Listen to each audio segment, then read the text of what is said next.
Hello, friends. Good morning to all of you. How are you to all of you? કેમ છો બધા મજામાં? આજે આપણે ધોરણ 10 ગુજરાતી માધ્યમ unit number 5 playing with fire તેમના પાર્ટ 1 વિશે અભ્યાસ કરવા જઈ રહ્યા છીએ. તો સૌપ્રથમ આ યુનિટને આપણે 3 પાર્ટમાં ડિવાઈડ કરેલું છે, પાર્ટ 1, પાર્ટ 2 અને પાર્ટ 3.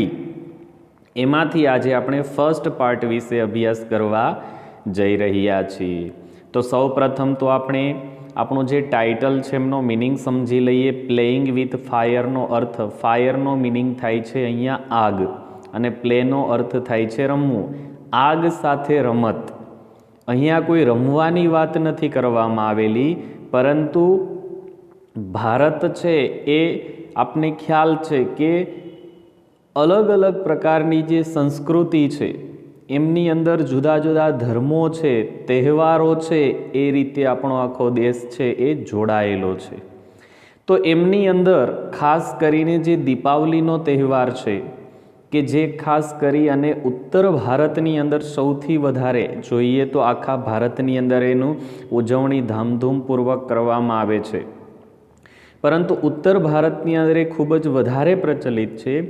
તો એમની અંદર જે એમની ઉજવણી છે તો એમાં ખાસ કરીને ઉપયોગ થતા જે ફટાકડાઓ છે એમના વિશે વાત કરવામાં આવેલી છે કે કેવી રીતે એ ફટાકડાઓ છે બને છે, ભારતમાં એ ક્યાં બને છે, એમનું પ્રોડક્શન કઈ રીતે થાય છે, એમના ફાયદાઓ શું છે, એમનાથી થતું નુકસાન શું છે, અને અત્યારે જે આપણે ફટાકડાઓનો ઉપયોગ કરીએ છીએ એ પ્રાચીન સમયની અંદર એટલે પહેલાંના સમયની અંદર એવી કઈ જે સાયન્ટિફિક મેથડ હતી, વૈજ્ઞાનિક પદ્ધતિઓ હતી કે જેના દ્વારા આ વસ્તુ છે એ શક્ય બનેલી હતી.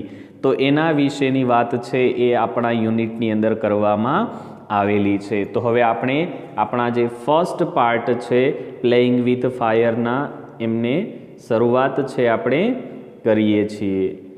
One of our favourite festivals in India is Deepavali. કે આપણા ભારત દેશની અંદર આપણા પ્રિય તહેવારોમાંનો એક તહેવાર છે એ છે દીપાવલી, અથવા એને ઓર દિવાળી અથવા દિવાળી તરીકે as it is known in the north. ઉત્તર ભારતની અંદર એ ખૂબ જ જાણીતો છે. There is nothing to match the excitement when crackers go off in the night sky with a loud bang and a brilliant shower of colors. There is nothing to match the excitement. એટલે કહેવામાં આવેલું છે કે એવી કોઈ વસ્તુ નથી કે જેમાં ઉત્તેજના છે તે જોવા ન મળતી હોય. જ્યારે ક્રેકર્સ એટલે કે ફટાકડાઓ go off in the night sky, જ્યારે એ રાત્રિના આકાશમાં ઉપરની તરફ જાય છે વિથ અ લાઉડ બેંગ. લાઉડનો અર્થ થાય મોટેથી અને બેંગનો અર્થ થાય છે અવાજ. કે જ્યારે એ મોટો અવાજ કરે છે અને સાથે સાથે and a brilliant shower of colours, અને એ અલગ અલગ પ્રકારના જે રંગો છે એની વર્ષા કરે છે. શાવરનો અર્થ થાય છે મોટી સંખ્યામાં વર્ષાવ કરવો. ત્યારે એ આખું જે આકાશ છે એ કલરફુલ બની જાય છે. Many of us might wonder. આપણામાંના ઘણા બધા લોકો છે તેમને, વન્ડરનો અર્થ અહીંયા થશે વિચારવું, કે એમને એવો વિચાર આવે છે કે how these fireworks are made. ફાયરવર્ક્સનો અર્થ થાય છે ફટાકડાઓ, કે આ ફટાકડાઓ કેવી રીતે બને છે. And what goes in to them, અને તેમની અંદર એવા કયા કયા પદાર્થોનો ઉપયોગ કરવામાં આવેલો હોય છે. The physics and chemistry of fireworks is as interesting as the sound and the light they emit. આપણે વિજ્ઞાન વિષય છે એ ભણીએ છીએ તો એમની અંદર 3 પાર્ટ આવે છે, ફિઝિક્સ, કેમેસ્ટ્રી અને બાયોલોજી. જેમાં ફિઝિક્સ એટલે કે ભૌતિક વિજ્ઞાન, કેમેસ્ટ્રી એટલે કે રાસાયણિક વિજ્ઞાન, અને ત્યારબાદ બાયોલોજી એટલે જીવ વિજ્ઞાન. આમાં સૌથી વધારે કોનો ઉપયોગ થાય છે તો કે ફિઝિક્સ અને કેમેસ્ટ્રી. એટલે કે ભૌતિક વિજ્ઞાન અને રાસાયણિક વિજ્ઞાન છે એનું જે ફાયરવર્ક્સ એટલે કે ફટાકડા ઇઝ એઝ ઇન્ટરેસ્ટિંગ એઝ, અહીંયા પોઝિટિવ ડિગ્રી દર્શાવેલી છે, ના જેટલું જ રસપ્રદ, as the sound and the light they emit. એમિટનો અર્થ થાય છે બહાર ફેંકવું. એ એટલો જ અવાજ અને એટલો જ પ્રકાશ છે તે બહાર ફેંકે છે, પણ કોની મદદથી? તો કે ફિઝિક્સ અને કેમેસ્ટ્રીની મદદથી. The science of fireworks is technically called pyrotechnics, from the Greek word pyre meaning fire and techniques meaning an art. The science of fireworks, ફટાકડા માટેનું જે વિજ્ઞાન છે, ઇઝ ટેકનિકલી, જેને યાંત્રિક રીતે કોલ્ડ ઓળખવામાં આવે છે પાયરોટેકનિક્સ, કે જે ફ્રોમ ધ ગ્રીક વર્ડ, ખાસ ધ્યાનમાં રાખવાનું છે ટ્રુ ફોલ્સ માટે, 1 માર્કના ક્વેશ્ચન માટે, કે એ ગ્રીક શબ્દ છે તેમાંથી લેવામાં આવેલો છે, કે જેના 2 ભાગ પાડવામાં આવે તો ફર્સ્ટ પાયર, કે જેનો અર્થ થાય છે ફાયર, ઇટ મીન્સ આગ, એન્ડ ટેકનિક્સ, અને ટેકનિક છે મીનિંગ એન્ડ આર્ટ, અને તેનો અર્થ થાય છે કલા. આગ ઉત્પન્ન કરવાની કલા, it means pyrotechnics. Pyrotechnics includes not only fireworks but also a whole range of devices. શું કહે છે કે આ પાયરોટેકનિક્સ છે એ ઇન્ક્લુડ કરે છે, ઇન્ક્લુડનો અર્થ થાય છે સમાવેશ કરવો. નોટ ઓનલી ફાયરવર્ક્સ, તે માત્ર ફટાકડાઓનો જ સમાવેશ કરતું નથી, but also whole range of devices.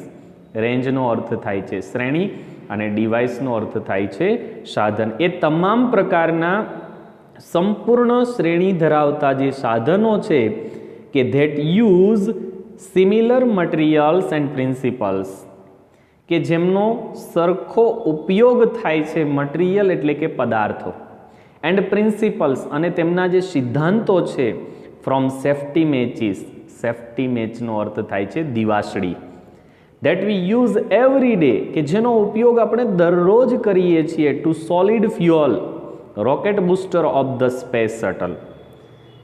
Space શટલની અંદર રોકેટ બુસ્ટરના સોલિડ ફ્યુઅલ તરીકે પણ તેનો ઉપયોગ છે તે કરવામાં આવે છે. The household match is considered a special pyrotechnic device.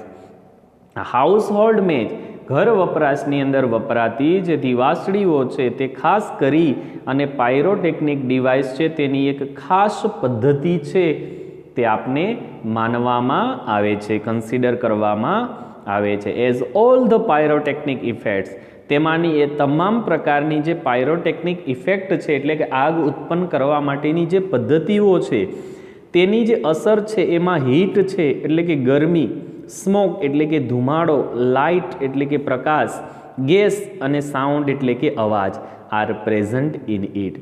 આ તમામ વસ્તુઓ તેમની અંદર રહેલી હોય છે.